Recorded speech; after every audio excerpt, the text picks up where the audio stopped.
अगर हमें कुछ चाहिए तो हमें क्या करना पड़ेगा, उससे संबंध जो है जोड़ना पड़ेगा। क्योंकि जब तक संबंध नहीं जुड़ेगा बहन जी, आप एक दूसरे से कुछ भी ले नहीं पाओगे, ले पाएंगे। अगर हम आपके पास संपर्क में नहीं आते तो आपसे हमको और हमको आपसे कुछ नहीं मिलता।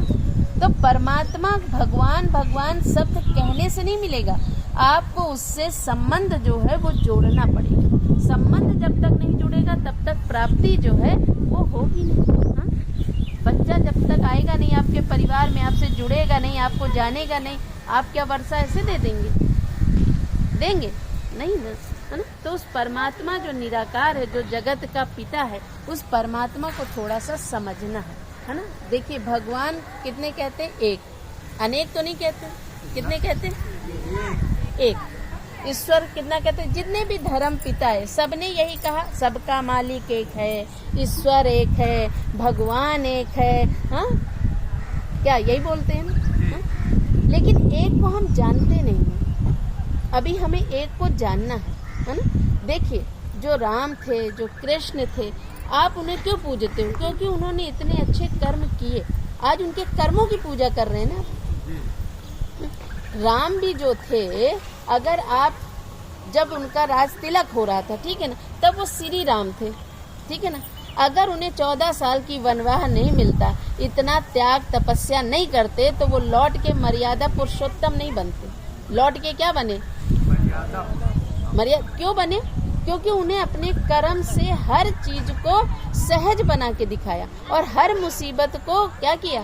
पार किया। और हंसते हंसते किया, किसी पे क्लेम नहीं लगाया कि हमारे भरत के भाई की वजह से ऐसा हो गया या इनके वजह से हो गया। उन्होंने हर सब समस्या को क्या किया, तब वो मर्यादा पुरुषोत्तम बने ना।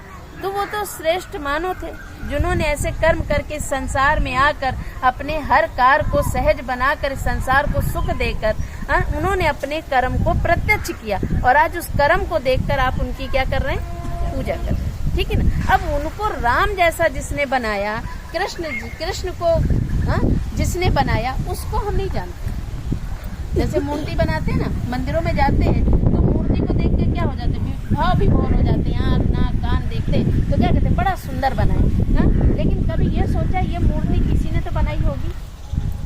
बनाने वाले में संकल्प जाता है आपका? जाता है? नहीं जाता ना। कभी नहीं सोचेंगे कि मूर्ति किसी ने तो बनाया होगा, किसी ने इतनी सुंदर कलाकारी की होगी। हाँ, तब तो उसको देख के हम क्या हो रहे हैं? ऐसे राम कृष्ण को किसने बनाया?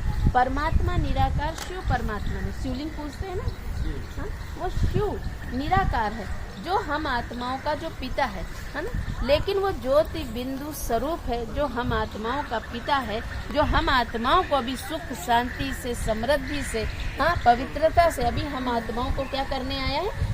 भरपूर करने आए। क्योंकि हर आत्मा भी क्या हो चुकी है? खाली है ना। देखिए मनुष्य का भी अगर हम देखा जाए, कार व्यवहार जो है वो किस मार्ग में जा रहा है? नियम और संयम से हटा जा रहा है, ठीक है, हट रहा है। हाँ? वो जो प्राप्ति होनी चाहिए वो प्राप्ति अभी हमें उससे होती नहीं। हाँ? तो उस परमात्मा निराकार से जब हम संबंध जोड़ते हैं तो हमें उससे सब कुछ मिलता है, जो आज हम चाहते हैं या हम जो चाहना रखते हैं या हमारी आत्मा को जो चाहिए वो किससे मिलेगा? उससे, है ना। तो हम आत्मा का पिता जो है वो कौन है?